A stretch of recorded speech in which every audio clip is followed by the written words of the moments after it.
coming up on 10 years since I got my boobs done. Oh my god, bestie, happy titty anniversary. Do you regret your surgery at all? Up to 9.1% of patients regret breast augmentation, but I'm not one of them. It's been so fun to be like, sir, my boobs are down here. So you're happy with your gender-affirming surgery?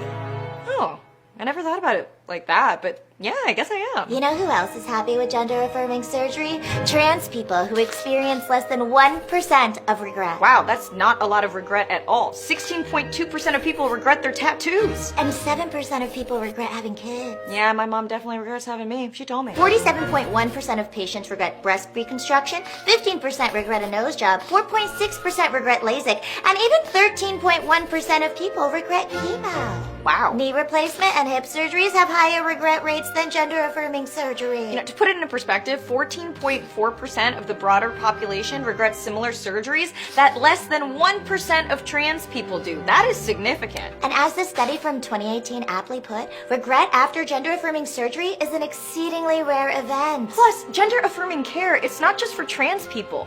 Hormonal therapy is used to treat low testosterone in men or menopause in women. Breast reconstruction or testicular implants are used after cancer. And gynecomastia is a condition where the male breast tissue enlarges, resulting in a female-like appearance of the chest, and affects 35% of men. As many as 25,000 men undergo this surgery annually. Well, suddenly we understand gender dysmorphia, don't we, boys? And in cis men, even hair transplants show significantly elevated levels of self-esteem and increased satisfaction with appearance. Toupee.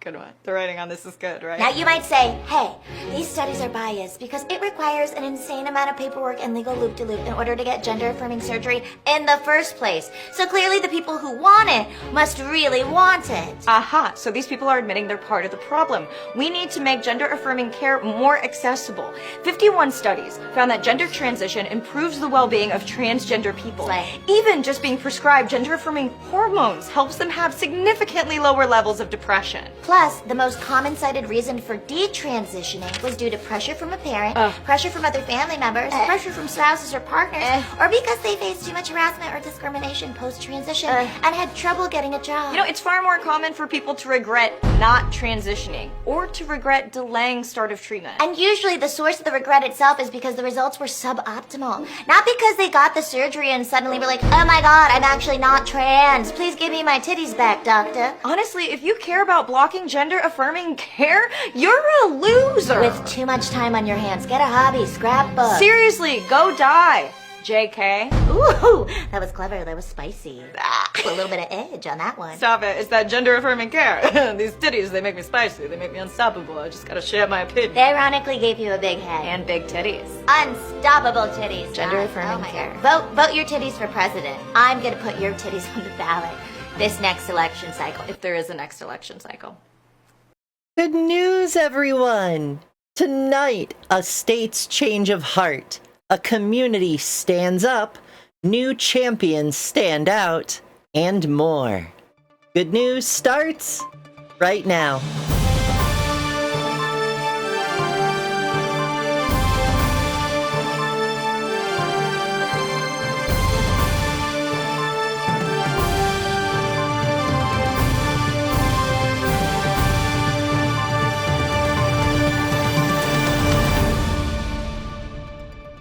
First up, North Carolina, the state where all the shenanigans started, has a governor who's standing up for people.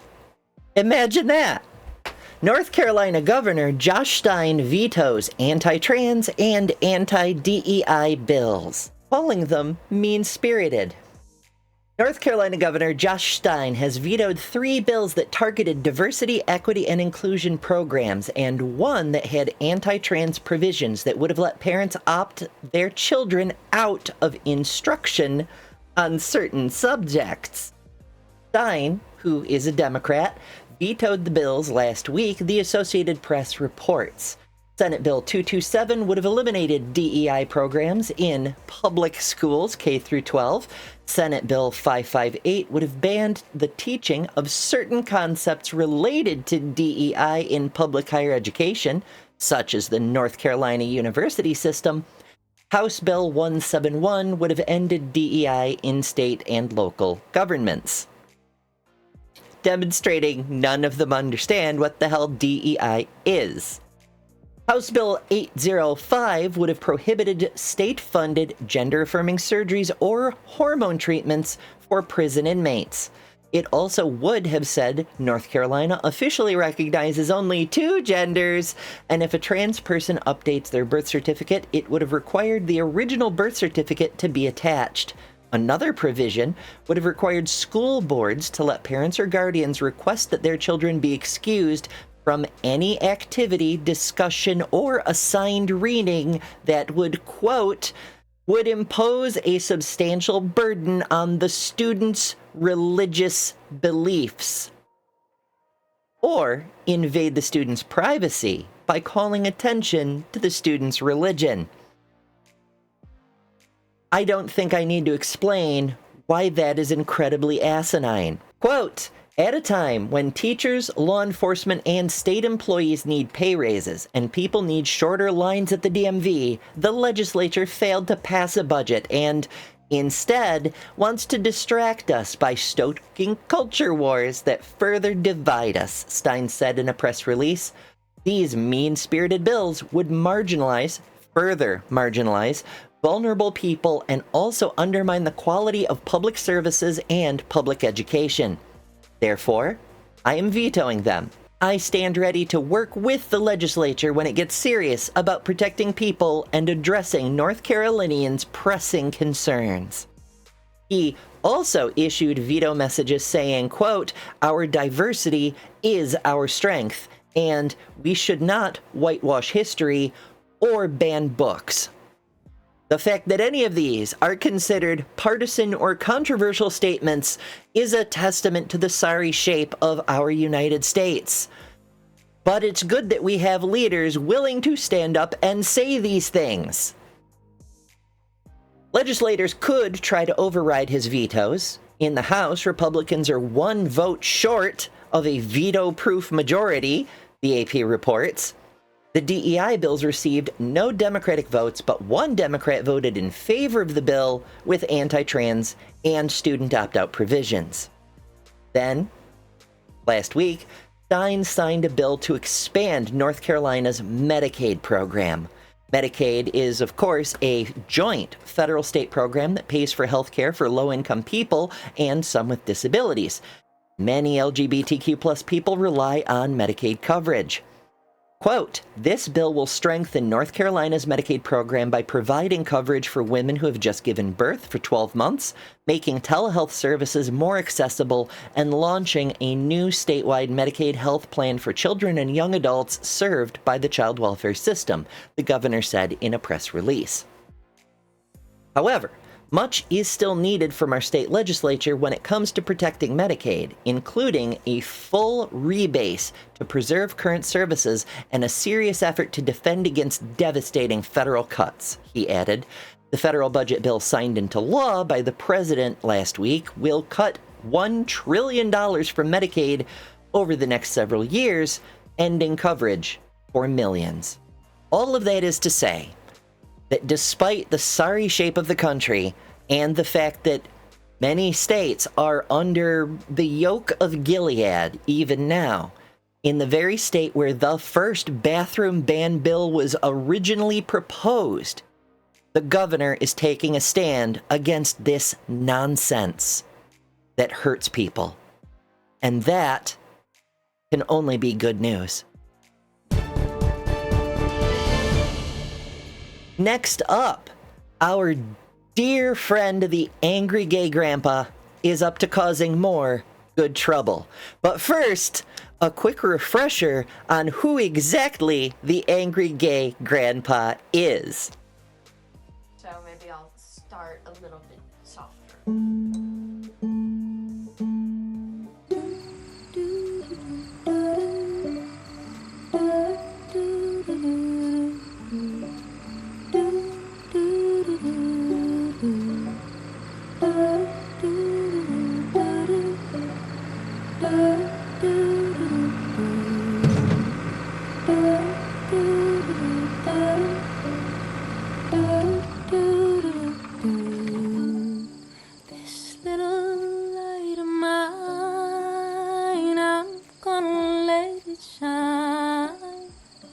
This little light of mine.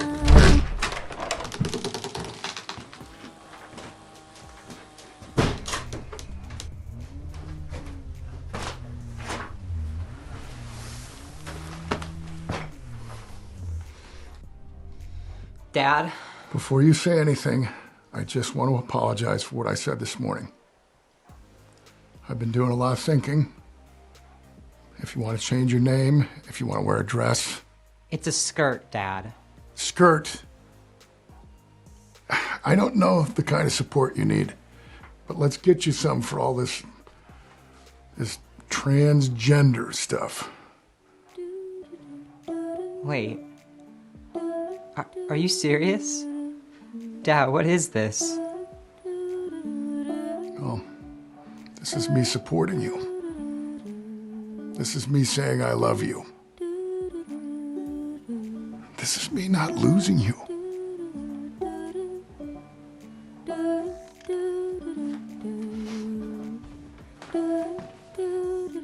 Love you, Dad. Love you. Holly. This little light of mine, I'm gonna let it shine. James Lance began the Angry Gay Grandpa channel in order to raise awareness and build fundraising efforts for his Not Losing You campaign. He's continued to make good trouble outside of that work, however. From Pink News. Gay grandfather with stage 4 cancer fined for trans rights protest. Known online as Angry Gay Grandpa, James Lance pleaded guilty to criminal mischief and misdemeanor vandalism on Tuesday, July 8th. The charges related to a demonstration in April of last year when he interrupted a Pennsylvania state Senate session by distributing flyers and yelling at Republican Ray Alment, who had sponsored several anti-LGBTQ+ bills. Lance glued his hand to a railing on the 4th floor visitors gallery. His protest followed Alment's refusal to respond to his request to discuss self-harm among trans youngsters. During his court appearance, Lance cited 5 people who took their own lives in Lancaster County between 2022 and 2024. He told Dauphin County Judge William Tully, quote, "I felt that if the cycle could be interrupted, even by one voice, by one story, we might save a life. Here or nationally, time I believed was of the essence. I knew I had to act. I also knew my time was limited. I have stage 4 cancer." Lance began raising money to fund an advert supporting LGBTQ+ youngsters. So far, they've raised $42,000, but the goal of $70,000 still remains elusive. In a statement from Lance on GoFundMe, he says, quote, "The whole reason I started the Angry Gay Grandpa web series and created the Not Losing You company was to help prevent self-harm in trans and LGBTQ youth, especially those kids in rural areas and red states."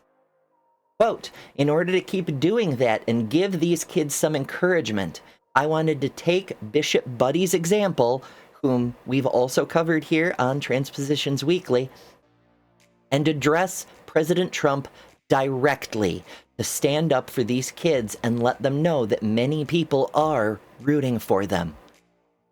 And we are. Quote, "I remember what I endured as a closeted teen in the 70s, Lance said. I don't want to see another LGBTQ kid die by self-harm. Our kids are suffering, physically, mentally, and emotionally. I did what I felt I had to do."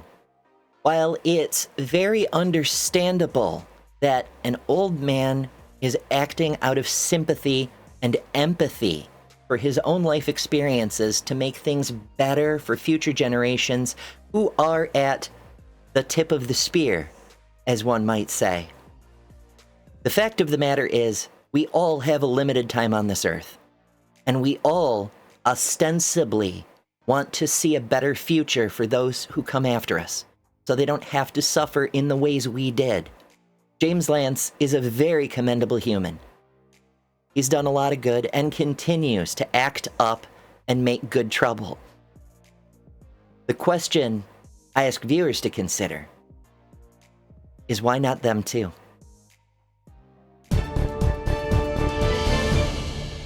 Next, from WBAA, transgender youth rally draws bipartisan support and a push for civic action. State lawmakers and the ACLU of Indiana rallied at the Indiana State House last week in support of transgender youth. The demonstration focused on what is next after the recent U.S. Supreme Court ruling and how to get involved in the legislative process. The U.S. Supreme Court upheld Tennessee's ban on gender-affirming care for transgender youth in the middle of June. While the ban is similar to Indiana's, that one doesn't include language that bans healthcare providers from sharing information and resources with families seeking gender-affirming care out of state. Because banning information is what you do in the land predicated on freedom. Representative Chris Campbell, Democrat, West Lafayette, introduced a measure to repeal that portion of Indiana's ban earlier this year. It didn't receive a committee hearing in the 2025 legislative session. Yes, that's correct. It's July, and the workday for the state legislature is over for 2025. Quote, when a physician is treating a patient, they need to be treating the entire patient, Campbell said. They shouldn't be hindered by what discussions they can have and not have. Gender-affirming care is health care that encompasses mental, social, medicinal, and surgical care designed to treat gender dysphoria. Gender dysphoria is a clinically significant distress experienced by people whose gender assigned at birth or by other means and gender identity don't match, though not all transgender people experience gender dysphoria. Campbell has said the Indiana General Assembly has used transgender youth as, quote, a political tool. She said she wants transgender youth to know they have allies. Quote, it's important that they know they do have support. They have people that are here and for them, who are fighting for them. And they are not alone. Campbell spoke alongside Representative Ed Clare, Republican from New Albany, at the rally. Clare has been a vocal supporter of LGBTQ plus Hoosiers. He was the only Republican vote against Indiana's 2011 attempt at a constitutional same-sex marriage ban. Clare said he wants transgender Hoosiers to know they have conservative allies. Quote, transgender people are under attack here in Indiana and all across the country because, to put it bluntly, gay people aren't scary enough anymore, he said. Clare said anti-LGBTQ plus advocates needed a new boogeyman and chose transgender people. Quote, transgender people wouldn't be under attack if there weren't a growing recognition that transgender people are well on their way to achieving access, acceptance, all of the things, he said. But he does see a path forward, and it relies on getting civically engaged earlier than he said most Hoosiers might imagine. Quote, next year's legislative session, in effect, at least in some senses, started the day after this year's legislative session adjourned, he said. Clare encourages Hoosiers to start talking to their lawmakers now, long before bills are introduced for 2026. And that's good advice for everyone. Talk to your legislators now, frequently, often. Become annoying. Make sure they listen. 2 black transgender women are shining beacons leading Chicago through anti-trans backlash. From The Advocate. As political forces, including the country's president, take aim at transgender Americans, 2 black trans leaders in Chicago say they are not only resisting, they are building. Commissioner Precious Brady Davis, who made history in 2024 as the first black openly transgender woman elected to public office in Cook County, and Shannon Lynn Parker, CEO of Brave Space Alliance, are confronting a national moment marked by cruelty, disinformation, and legislative assault. In candid interviews, both described their work not as survival, but as leadership, grounded in service, community, and defiance of erasure. Quote, I felt that Republicans, the President of the United States, were elected on the backs of $250 million worth of lies, Brady Davis said, referring to the documented ad spending by Trump-aligned campaigns that saturated network television with anti-trans content in 2024. Quote, that ad campaign wasn't just about winning votes. It was about trying to erase us. Brady Davis was first appointed to the Metropolitan Water Reclamation District of Greater Chicago in 2023 by Governor J.B. Pritzker, and then elected the following year with more than 1.28 million votes, or 69.3% of the total, which is pretty nice. Her office serves over 5 million residents and manages the infrastructure that protects Chicago's water supply. Quote, I was elected by 1 million people, she said. I'm a wife, I'm a mother, I serve openly and with purpose. She added, quote, I feel like in this moment that I am a shining beacon, that you can't keep a good trans girl down, and that there are qualified trans people who deserve to serve in public office and should. While Brady Davis operates in government, Parker leads one of the most visible community-based organizations in the Midwest. Brave Space Alliance, which Parker has led since 2022, is the first Black-led and trans-led LGBTQ+ center on Chicago's South Side. Quote, I think the main thing that has changed is that folks are now emboldened to dehumanize trans folks, Parker said.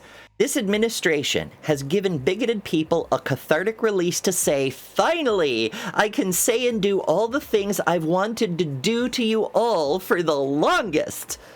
Parker said she has not personally encountered such hostility, but she sees it in her work every day.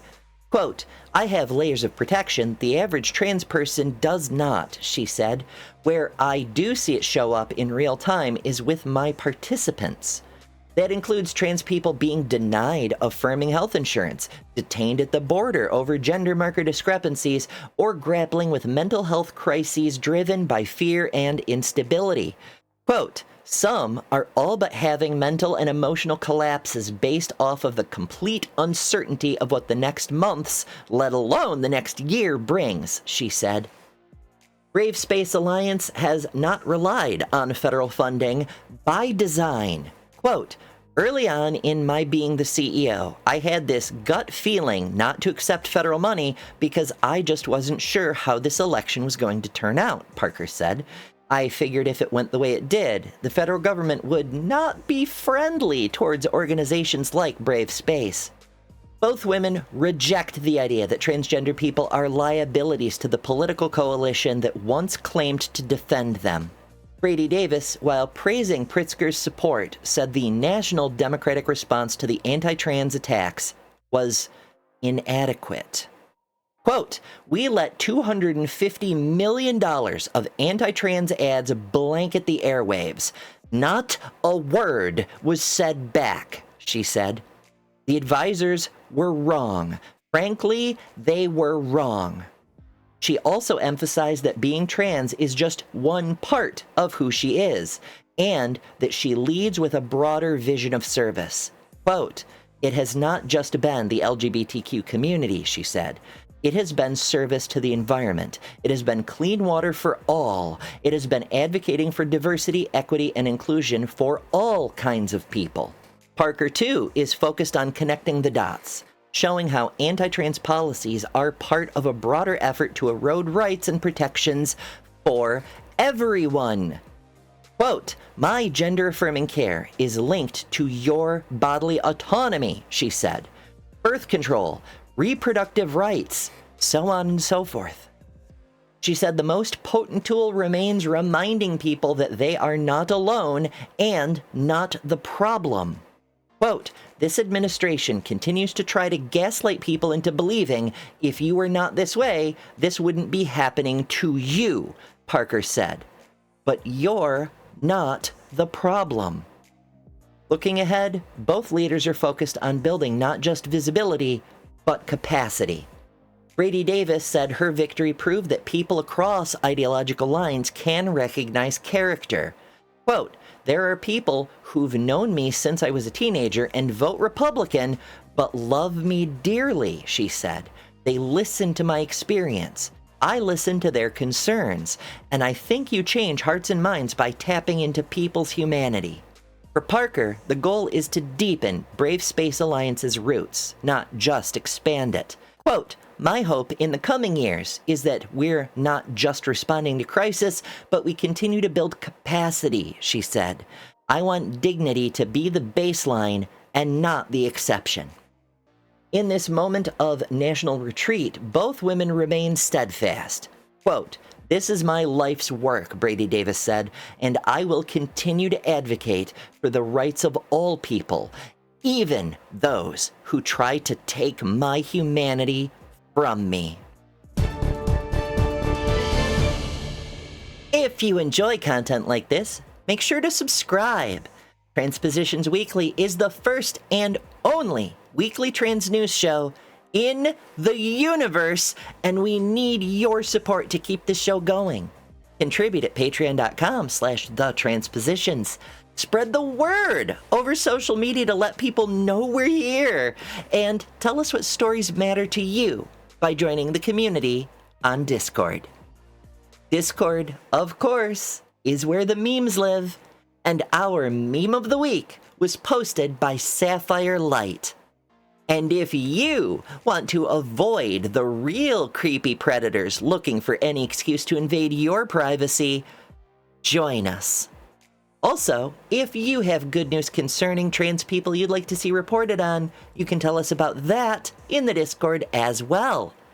For the Transpositions, I've been Ember Belrad.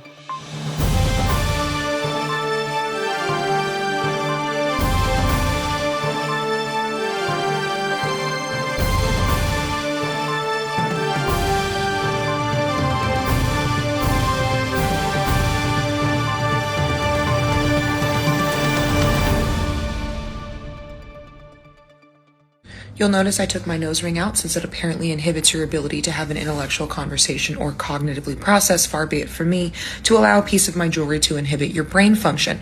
Are you saying that you support a bill that would allow for the genital inspection of teen female athletes if they're accused of being trans? Because as a former female athlete, I can tell you that will apply to any girl who's really tall, androgynous looking, muscular, or just a really good athlete. In fact, it's already started to happen. A teen in Utah was forced to relocate schools after a student board member from an opposing school accused her of being trans. Why? Because she was muscular and she wore baggy clothes like Billie Eilish. I competed against a girl in high school who was 6'2", about 220. I'm about 5'10", 160. This girl was so strong that when she spiked a volleyball, she knocked a girl unconscious. Should she be banned from playing because she's bigger and faster and stronger? No, absolutely not. You know what they did? They bumped her up to varsity at a very young age because schools and sporting regulation agencies have always been able to adapt to new circumstances, and I trust them to do so now. And the reality is that trans athletes aren't a problem. I know for a fact that without Googling, you can't give me 10 female athletes because you don't give a shit about female athletics. You just really hate trans people. Why? There are more sexual allegations in the White House and more measles cases in the United States than there are trans athletes in the NCAA. Out of 520,000 competing athletes in the NCAA, 10 are trans. 10. Do you want to know what the real risk to women is that we don't address as a country? Sexual assault, which 93% of the time comes from a straight identifying religious male. You don't actually care about women. And in fact, you participated in what this original video was actually talking about, was that these anti-trans laws are in fact about regulating gender expression. Because what did you do? You pointed to a piece of jewelry that you don't like because it's not done for men and it's not done for your gaze, and you used it as a way to discredit my intelligence. a piece of jewelry, my guy. And all that does is negatively reflect on your intelligence. And you participated in exactly what I'm talking about, using the expression of gender to discredit, demean, and belittle an entire group of people until they fall in line with what you believe is an acceptable gender identification. Because what none of these groups talk about is the fact that trans male athletes are also competing very well. There's a trans male boxer who's undefeated. Trans male soldiers do really well in basic training. How about we all participate in a whole lot of mind your business and let people express themselves how they want to, including a septum piercing. And we deal with actual problems that are affecting women, like unequal pay and the threat of sexual violence. Why don't we start there?